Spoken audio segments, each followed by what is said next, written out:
Hey everybody, it's the Van Show, and today we're talking to my friend Vera Brosgol. Say hi, Vera. Hi, Vera. Hey-o. Does everybody do that? They do. Hey. It never gets old. Now, Vera, we're going to start the show by asking you to take 1 minute and tell us as much information about yourself as you can. Oh my gosh.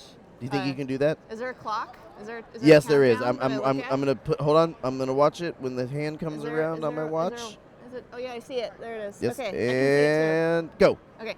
My name is Vera. I was born in Moscow, Russia in 1984. My family moved to the United States fleeing religious persecution. I lived in England for 2 years. I went to school for animation in Toronto. I worked at an animation studio called Laika for 10 years on films such as Coraline, The Box Trolls, Paranorman, Kubo and the Two Strings. I have made 3 children's books. I love to knit. I have knit about 26 sweaters to date. I'm also obsessed with baking. I have a sourdough starter named Steve. Whoa. He's extremely reliable.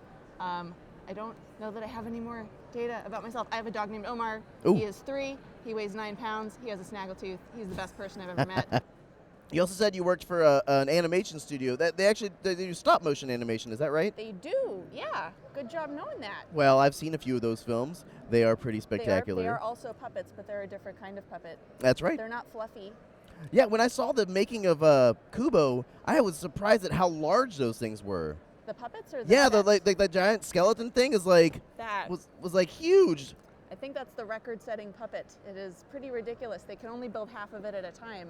Whoa. Yeah, it's controlled with a giant bowling ball. Really? Yeah. Like like a giant mouse, like what are the ones upside down mice, like computer mouse? Yeah, exactly. Yep, with 2 hands. I wasn't allowed to drive it, so I'm not really sure how it works. But, Why not? You didn't have your license? I didn't have my license. Ah. I did storyboards. They wouldn't let us touch anything expensive. Oh, I see. We held That's so that. fascinating. Yeah. And so you worked there for a while, and then you decided to start writing. Is that how it went? No, I always wrote ever since I was a kid. Oh. Ever since I was a little tiny kid, I always Well, wrote tell me books. about that. My first book I found in my mom's basement recently. It is from, I think, circa 3rd grade, 1995 or so. It's called Time Travel with a Toilet. I don't remember that one. I only found the cover. It was never published. That's why you haven't seen it. Oh. But I don't think anyone else has done anything else with that title, so I may pick it up again. I think so. I mean, Flesh it I out. I think I it's would- got legs. I would read it. Time Flesh travel it with it. out. So is the toilet the time machine, or is the toilet the buddy that goes on the time traveling trips with the person? I don't know. What do you think? What would be better? Honestly, I think the toilet should be the friend and not the Friend? actual A time talking- machine. A talking toilet. Yeah. Saved up my money from animation so that I could kind of take a risk and try doing books full time for a while.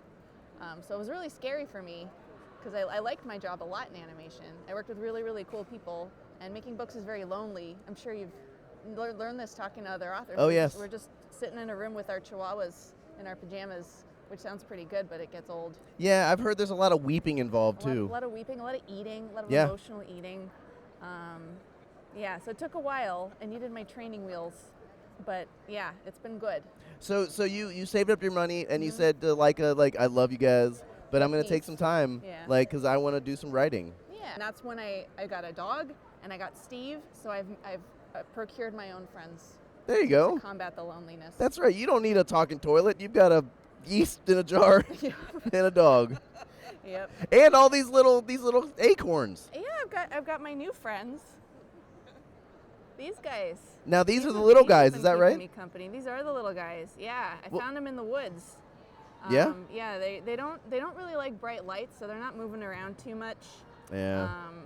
They kind of freeze. You know when animals get skittish, they freeze sometimes. Yeah. And play dead, play like they're made out of clay. That's kind of what's happening. Exactly like this. These are the Oregon variety. I believe they can be found in every part of the country. Oh. This variety really enjoys hazelnuts, so that's what I've been feeding them. They enjoy darkness and plants and moss and hazelnuts. Huh. So they really like my woodland cabin. Yeah, I bet so. Yeah, we're doing really good. And they told me this story about what happened to them when they got a little excited. They got a little big for their britches, and they stole a bunch of food from all the animals in the forest. And that's what this book is about. Oh my goodness. Yeah, it's about their hubris. The hubris of the little guys. The hubris of the little guys. So you wrote comic books? I do write comic books. That's and so I draw cool. them, yes. It's a lot of Wow. work. Now, so I'm assuming you do the writing and the illustration. I'm a control freak. I'm a Virgo. Ah, well, there you go. Cool. So, do you have anything in the works? Something coming up after Little Guys? After the little guys, oh man. Well, once they are all safely returned to their home, I am working on another picture book. Ooh. Very excited about it. Also written and drawn by me. It is about canning, which I guess is, things in jars like Steve. Oh, okay. Canning and death, Wow. but for children. So canning like fish or like like fruits? a jam. Like Oh, jam jams. and pickles and other things that shouldn't necessarily be in jars. You don't think pickles should be in jars? No, pickles should absolutely be in jars, but maybe like people shouldn't. No. But my main character tries that out. He tries to pickle himself. Yep. Goodbye. Goodbye.